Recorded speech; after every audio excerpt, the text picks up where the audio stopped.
ಸ್ವತಂತ್ರ ಭಾರತ ಪ್ರಥಮ ಶಿಕ್ಷಣ ಸಚಿವ ಮೌಲಾನಾ ಅಬುಲ್ ಕಲಾಂ ಆಜಾದ್ ಅವರ ವೈಜ್ಞಾನಿಕ ದೂರದೃಷ್ಟಿ ವಿಶ್ವವಿದ್ಯಾಲಯಗಳು ಐಐಟಿಗಳ ಸ್ಥಾಪನೆಗೆ ಭದ್ರ ಬುನಾದಿಯಾಯಿತು ಎಂದು ಶಿಕ್ಷಣ ತಜ್ಞ ಚಿಂತಕ ಸಿಕ್ಯಾಬ್ ಮಹಿಳಾ ಮಹಾವಿದ್ಯಾಲಯದ ಆಡಳಿತ ಮಂಡಳಿಯ ಚೇರ್ಮನ್ ರಿಯಾಜ್ ಫಾರೂಕಿ ಅಭಿಪ್ರಾಯಪಟ್ಟರು. ಸ್ಥಳೀಯ ಸಿಕ್ಯಾಬ್ ಶಿಕ್ಷಣ ಸಂಸ್ಥೆಯ ಎಆರ್ಎಸ್ ಇನಾಮದಾರ್ ಮಹಿಳಾ ಮಹಾವಿದ್ಯಾಲಯದಲ್ಲಿ ರಾಷ್ಟ್ರೀಯ ಶಿಕ್ಷಣ ದಿನಾಚರಣೆಯಲ್ಲಿ ಮುಖ್ಯ ಅತಿಥಿಗಳಾಗಿ ಭಾಗವಹಿಸಿ ಮಾತನಾಡುತ್ತಿದ್ದರು. ಶಿಕ್ಷಣ ಪಡೆಯುವಲ್ಲಿ ಮಹಿಳೆಯರ ಪಾಲು ಅರ್ಧದಷ್ಟು ಇರಬೇಕೆಂದು 50ರ ದಶಕದಲ್ಲಿಯೇ ಅವರು ಪ್ರತಿಪಾದಿಸಿದರು. ಅದು ಇಂದು ಸಾಕಾರಗೊಳ್ಳುತ್ತಿರುವುದು ನಿಜಕ್ಕೂ ಅವರಿಗೆ ನಾವು ಸಲ್ಲಿಸುವ ಗೌರವವಾಗಿದೆ ಎಂದು ಹೇಳಿದರು.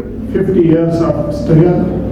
He became an education minister in the very first cabinet of Jawaharlal Nehru, and as an education minister, I think there is no comparison to this day. ಬರೀ ಶಿಕ್ಷಣಕ್ಕಷ್ಟೇ ಮಹತ್ವ ಕೊಡದೆ ಶಿಕ್ಷಣದಲ್ಲಿ ಮಾನವೀಯತೆ, ನೈತಿಕತೆ ಕೂಡ ಮುಖ್ಯ ಎಂದು ಅವರು ಹೇಳುತ್ತಿದ್ದರು. ಆದರೆ ಅವು ಇಂದಿನ ಶಿಕ್ಷಣದಲ್ಲಿ ಕಡಿಮೆಯಾಗುತ್ತಿರುವುದು ವಿಷಾದಕರ ಎಂದು ಕಳವಳ ವ್ಯಕ್ತಪಡಿಸಿದರು.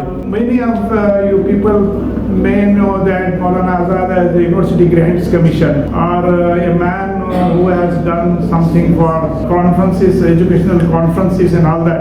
I want to just enlist. ಇಂದಿನ ವಿದ್ಯಾರ್ಥಿನಿಯರು ಸಹೃದಯತೆ ಹಾಗೂ ವಿಮರ್ಶಾತ್ಮಕ ಆಲೋಚನೆಯನ್ನು ಬೆಳೆಸಿಕೊಳ್ಳಬೇಕೆಂದು ವಿದ್ಯಾರ್ಥಿ ಸಮೂಹಕ್ಕೆ ಕರೆ ನೀಡಿದರು. ಅವರು ಮೌಲಾನಾ ಆಜಾದ್ ಅವರ ಆಡಳಿತದಲ್ಲಿ ಸ್ಥಾಪನೆಯಾದ ಶಿಕ್ಷಣ ಹಾಗೂ ಸಾಂಸ್ಕೃತಿಕ ಸಂಸ್ಥೆಗಳ ವಿವರ ನೀಡಿದರು.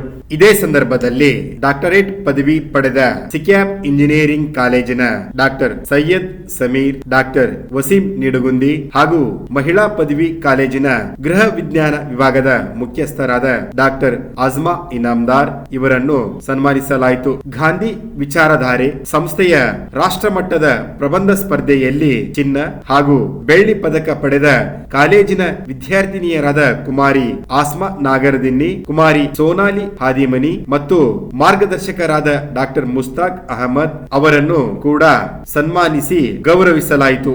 ಕಾರ್ಯಕ್ರಮದ ಅಧ್ಯಕ್ಷತೆ ವಹಿಸಿದ್ದ ಕಾಲೇಜಿನ ಪ್ರಾಚಾರ್ಯರಾದ ಡಾಕ್ಟರ್ ಎಚ್.ಕೆ. ಎಡಹಳ್ಳಿ ಮಾತನಾಡಿ, ಯುಜಿಸಿ, ಐಐಟಿಗಳು ಹಾಗೂ ಕೇಂದ್ರೀಯ ಸಂಶೋಧನಾ ಸಂಸ್ಥೆಗಳು ಮೌಲಾನಾ ಆಜಾದ್ ಅವರು ಸ್ಥಾಪಿಸಿದ ಪ್ರಮುಖ ಸಂಸ್ಥೆಗಳಾಗಿದ್ದು ಉನ್ನತ ಶಿಕ್ಷಣ ಪಡೆಯಲು ಇಂದು ಎಲ್ಲ ವರ್ಗದ ಜನರಿಗೆ ಸಾಧ್ಯವಾಗಿದೆ ಎಂದರು.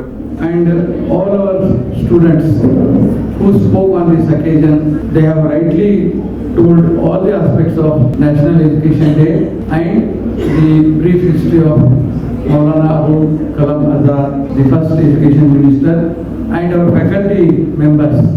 ವೇದಿಕೆಯಲ್ಲಿ ಕಾಲೇಜಿನ ಉಪಪ್ರಾಚಾರ್ಯರಾದ ಡಾಕ್ಟರ್ ಹಾಜಿರಾ ಪರ್ವೀನ್, ಸಾಂಸ್ಕೃತಿಕ ಚಟುವಟಿಕೆಗಳ ವಿಭಾಗದ ಮುಖ್ಯಸ್ಥರಾದ ಡಾಕ್ಟರ್ ಮಲ್ಲಿಕಾರ್ಜುನ್ ಮೇತ್ರಿ ಹಾಗೂ ವಿದ್ಯಾರ್ಥಿ ಒಕ್ಕೂಟದ ಪ್ರಧಾನ ಕಾರ್ಯದರ್ಶಿ ಕುಮಾರಿ ಆಸ್ಮಾ ಸಾಂಗ್ಲಿಕರ್ ಉಪಸ್ಥಿತರಿದ್ದರು.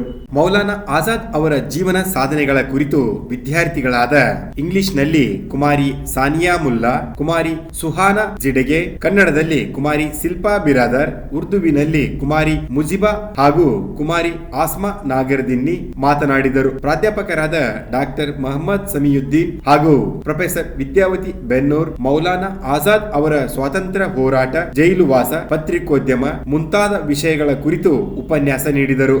ಕಾರ್ಯಕ್ರಮದ ಆರಂಭದಲ್ಲಿ ಕುಮಾರಿ ಆಸ್ಮಾ ನಾಗರದಿನ್ನಿ ಪವಿತ್ರ ಖುರಾನ್ ಪಠಿಸಿದರೆ, ಕುಮಾರಿ ಪೃಥ್ವಿ ಸೊರಡಿ, ಕುಮಾರಿ ವಿದ್ಯಾ ಕೊಕಟ್ನೂರ್ ಭಗವದ್ಗೀತೆಯನ್ನು ವಾಚಿಸಿದರು. ಪ್ರೊಫೆಸರ್ ಶಬೀನಾ ಪಟೇಲ್ ಅತಿಥಿಗಳನ್ನು ಪರಿಚಯಿಸಿ ಕಾರ್ಯಕ್ರಮ ನಿರೂಪಿಸಿದರು. ಕೊನೆಯಲ್ಲಿ ಪ್ರೊಫೆಸರ್ ಸಾದಿಯಾ ಬಾನು ವಂದನಾರ್ಪಣೆ ನೆರವೇರಿಸಿದರು.